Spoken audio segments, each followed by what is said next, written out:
Hello everyone, it's your girl Fiona, and for today's video, I will be talking about some of the struggles of an international student.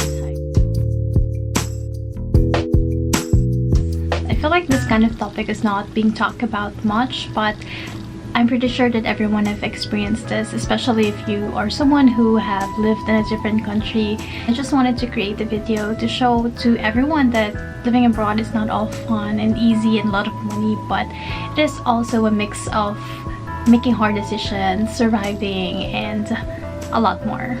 So this video is for anyone who is experiencing it right now and to let you know that you are not alone. And also for other people who are planning to come to other country to live and study. I hope that you're ready for all the struggles that you will be facing in the future. So let's go! So the first struggle is pressure. And don't get me wrong, it's not the pressure that my family put on me. They have been the greatest support system that I have coming here. But it is the pressure that I've put on myself. It is something that most of the people who, come to other country or go abroad to pursue a much better life or to pursue a higher education, you expect yourself to be better. We have this certain expectation that once we come to other country, everything will change, everything will be better, everything will be fun, and we're just living our best life. But it's not. When you come to other country, you have to survive, you have to start from scratch. And realizing that once you land to the location, you will start creating a plan for yourself. You will start having a lot of anxiety and pressure that you have to be successful because you've already made the first step of coming to other country and living your home. And for a lot of other aspiring international students and current international students, or parents or family have invested so much in us that we don't want the money to be put into waste. Of course, we want to give them ROI, or return of investment, with all the effort and sacrifices that they've given us. Of course, we wanted to give back, and we wanted to give back right away. But that's the thing, you have to keep in mind that you are going to start from zero, and then you are gonna climb from there. And it's not easy, of course, it's not easy. But then, step by step, day by day, you will get there.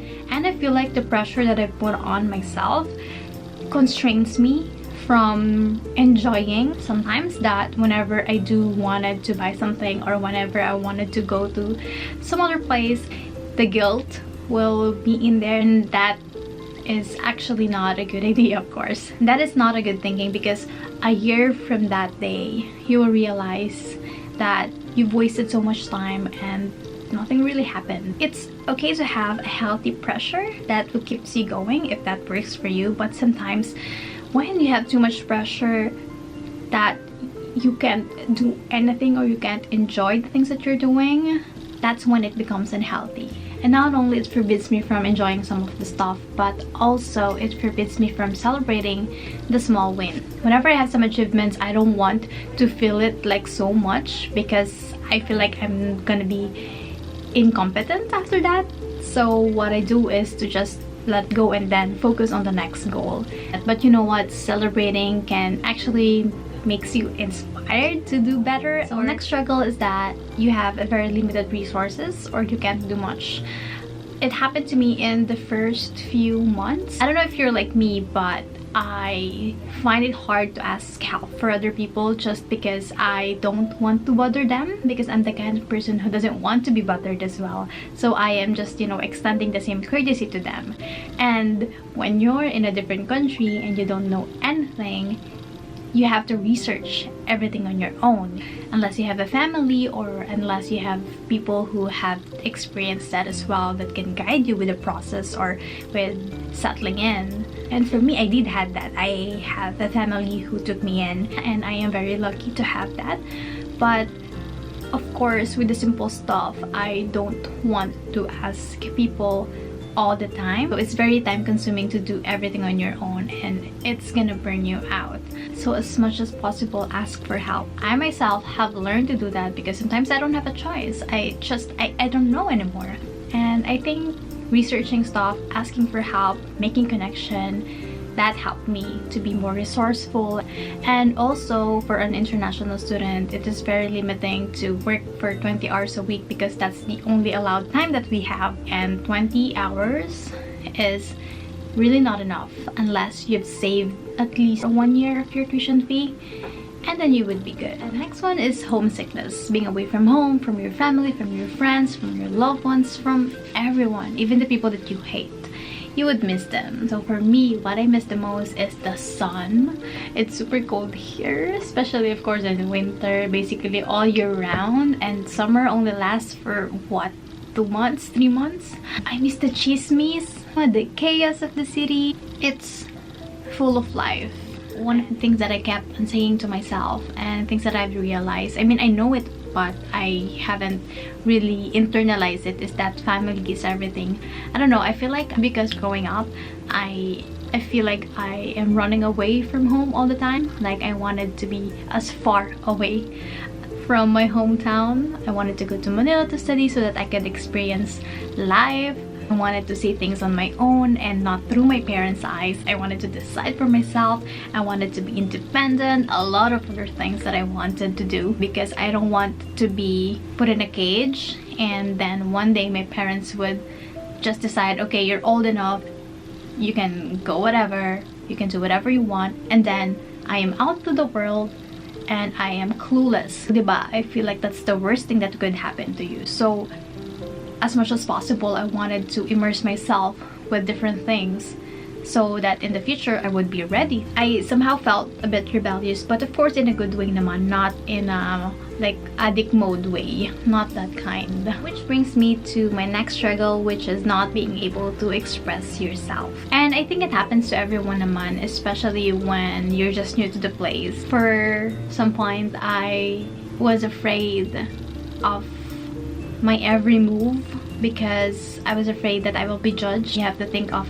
you know, what other people would say. Will they be angry of what you did? Will they be offended of what you did, even if it's normal for you, and for them it's unacceptable? And it's hard because you don't know anything basically. I've actually talked about this during my lives in my business, that I felt like I lost a sense of myself, because what I felt also when I came here is that, oh my god, this world is so big, this city is so big, I can be anything, I can be whoever I want. But you know, that's only in the beginning. That's part of the process of relearning who you are. That's part of the process of adjusting to a new city, adjusting to different people, to a new place, all of that.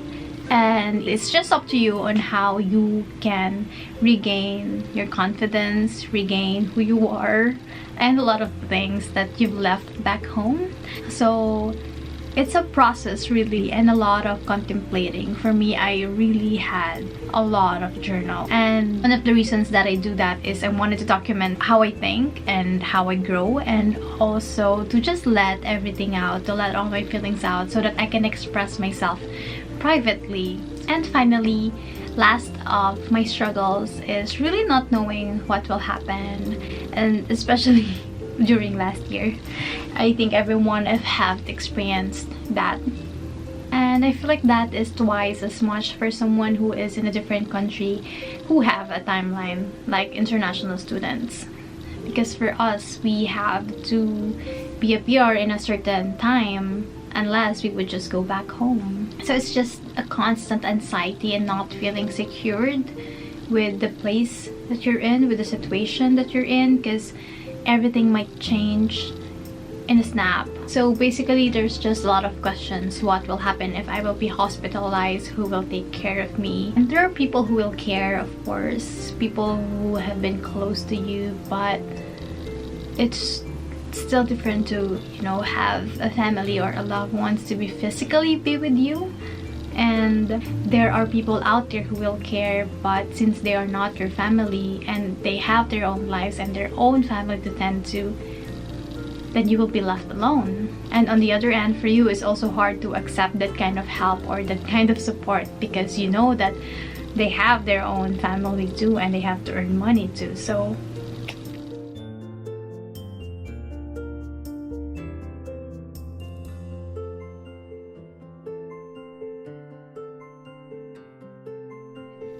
But you know, despite all the hardships or the struggles that I've mentioned, I am still grateful that I get to experience this kind of life and get to experience going out to a different country and studying. I know how lucky I am to have this kind of opportunity, and we're only human. It's normal to have struggles, and those experiences actually made me stronger and made me more in touch of who I am deep down. So if you are someone who is planning to go abroad, if you are an inspiring international student who wants to come to Canada or a different country, just know that you can get through it. If you've experienced the same struggle, comment where you're from and the struggle. Thank you for watching, and see you in the next one.